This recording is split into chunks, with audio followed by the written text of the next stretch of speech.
저는 금주의 낭독을 맡은 임예은 청년입니다.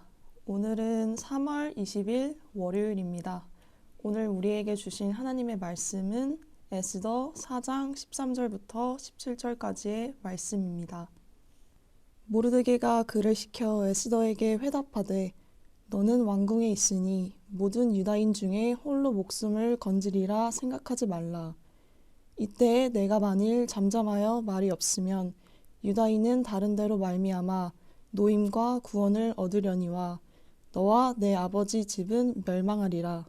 내가 왕후의 자리를 얻은 것이 이때를 위함이 아닌지 누가 알겠느냐 하니 에스더가 모르드게에게 회답하여 이르되 당신은 가서 수산에 있는 유다인을 다 모으고 나를 위하여 금식하되 밤낮 3일을 먹지도 말고 마시지도 마소서.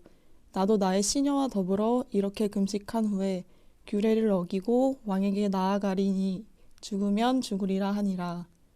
모르드게가 가서 에스더가 명령한 대로 다 행하니라. 아멘. 그 자리에 세우신 이유. 사회생활을 하다 보면 여러 부류의 사람을 만납니다. 직책은 낮아도 마치 임원처럼 열정적으로 일하는 사람도 있고 받은 월급만큼만 일하는 사람도 있습니다. 어떤 사람은 나중에 더 책임 있는 자리에 가면 그때 열심히 하겠다고 말하기도 합니다. 하지만 이런 사람들의 습성은 좀채 변하지 않아서 책임 있는 자리에 가더라도 성실하지 못하고 열정적이지 않으며 옛 방식을 담습하는 경우가 대부분입니다. 직책은 바뀌어도 책임감이라는 본질은 변하지 않기 때문입니다. 에스더는 주어진 자리에서 성실하게 자기 일을 감당하는 사람이었습니다. 유대인들이 큰 위기에 빠지자 모르드게는 왕국에 있는 조카딸 에스더에게 도움을 청합니다. 왕에게 나아가 유대인들의 상황을 자세히 알리고 민족이 멸망하지 않도록 청원하라고 합니다. 하지만 당시 페르시아 왕실의 법도는 왕의 부름 없이 왕 앞에 나가면 누구든 사형으로 다스리게 되어 있습니다. 이를 아는 에스더는 이미 30일이나 왕을 뵙지 못했다며 난감해했습니다. 하지만 모르드게는 단호했습니다.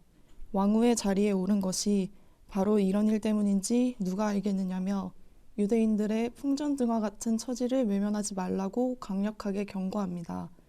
결국 에스더는 자신을 향한 하나님의 부르심을 깊이 묵상하며 금식한 후에 죽으면 죽으리이다 라는 각오로 왕에게 나아갔습니다. 에스더는 민족의 위기 앞에서 자신이 감당해야 할 책임을 외면하거나 포기하지 않았습니다. 설령 죽는다고 하더라도 왕 앞에 나가 민족의 위기를 알려야 한다는 하나님의 강한 부름심을 깨닫고 담대하게 사명을 감당했습니다. 이처럼 우리는 언제나 하나님이 왜 나를 이 자리에 있게 하시는가 라는 질문을 하며 살아가야 합니다. 하나님께서 이 자리로 부르신 이유, 직분을 맡기신 이유를 깨달아야 합니다. 역사적 사명 앞에 나를 세우신 것은 분명한 하나님의 섭리와 목적이 있기 때문입니다. 그러므로 에스더처럼 나를 향한 부르심과 사명을 깨닫고 죽으면 죽으리이다 라는 결단으로 맡겨주신 일을 성실하게 감당합시다. 하나님께서 함께 하심으로 귀한 열매를 거두는 복을 허락해 주실 것입니다. 부르신 자리에서 최선을 다하며 사명을 미루지 않고 일합니까? 기도하시겠습니다. 사랑의 하나님, 주님의 부르심을 귀하게 여기며 부르신 자리에서 최선을 다하게 해주옵소서. 주신 사명을 생명처럼 여기는 마음을 허락해 주옵소서. 나를 통해 이루기를 원하시는 하나님의 뜻에 온전히 순종함으로 주님께 영광 돌리게 하옵소서. 예수님의 이름으로 기도합니다. 아멘.